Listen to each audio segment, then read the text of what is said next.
Indonesia memiliki keberagaman budaya dan adat istiadat. Terlihat dari pakaian tradisional yang dimiliki. Baju bodo salah satunya, pakaian tradisional kebanggaan dari suku Bugis Sulawesi Selatan. Baju bodo terbuat dari kain tenun yang sudah dipakai sejak abad ke-9 Masehi. Jenis pakaian tradisional baju bodo sempat diulas oleh seorang penjelajah dari Eropa, Marco Polo, pada tahun 1298 Masehi.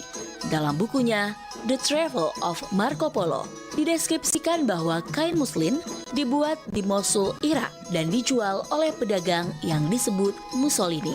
Kain muslin adalah lembaran kain hasil tenunan dari pilinan kapas yang dijalin dengan benang katun.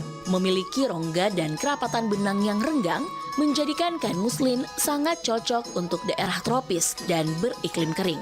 Kain muslin merupakan bahan dasar yang digunakan dalam baju bodo. Kain muslin di Eropa atau Maisolos di Yunani kuno, Massalia di India Timur, dan Rom di Arab tercatat pertama kali dibuat dan diperdagangkan di kota Dhaka, Bangladesh.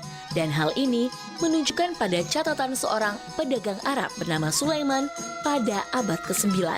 Uniknya, masyarakat Sulawesi Selatan sudah lebih dulu mengenal dan mengenakan jenis kain dibanding masyarakat Eropa yang baru mengenalnya pada abad ke-17 dan baru populer di Prancis pada abad ke-18.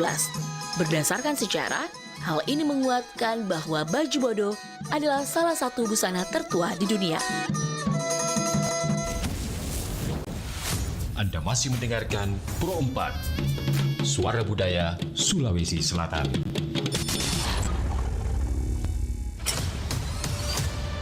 Kabaratna Pro 4.